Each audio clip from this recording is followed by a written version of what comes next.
दिल्लीत काल जो स्फोट झाला, सिक्युरिटी ब्रीच वाटतं तुम्हाला सरकारचं फेल्युअर आहे? अर्थातच इट्स ऑब्वियस, कारण का राजधानीत स्फोट झाला आहे. पण अशा गोष्टीत सगळी माहिती येईस्तोवर मी कधी बोलणारी नाही. याचं कारण हा नॅशनल सिक्युरिटीचा इश्यू आहे.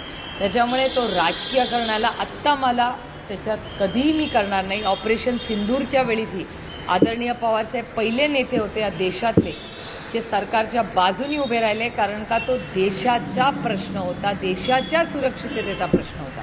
त्याच्यामुळे जे काय बोलायचं होतं ते आम्ही सेशनमध्ये बोललो, पण आम्ही टी व्हीवर राष्ट्रवादी काँग्रेस पक्ष हा सरकारच्या बरोबर तेव्हा नॅशनल सिक्युरिटीसाठी म्हणून उभा राहिला.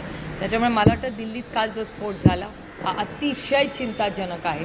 त्याची पूर्ण माहिती यायची आम्ही वाट बघतो. एकदा पूर्ण माहिती आली हीच त्याच्यावर बोलणं संयुक्तिक राहील. मी स्वतः आज संध्याकाळी जाणार आहे आणि योगायोगाने उद्या आमची होमची गृह मंत्रालयाची स्टँडिंग कमिटी योगायोगाने उद्या आहे.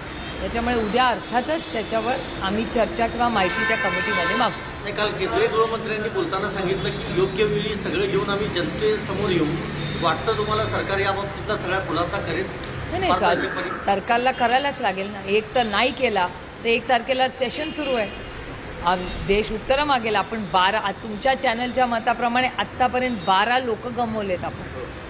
हा काही छोटा हादसा नाही आहे, फार गांभीर्याने. एक जरी भारतीयची हत्या झाली किंवा त्याच्यावर कुठलाही अन्याय झाला एक, तरी ते अयोग्यच आहे आणि त्याच्यासाठी आपण सगळ्यांनी लढलंच पाहिजे या मताची मी कुणाचंही सरकार असतो. त्यामुळे हा खूप गांभीर्याने घेण्याचा विषय.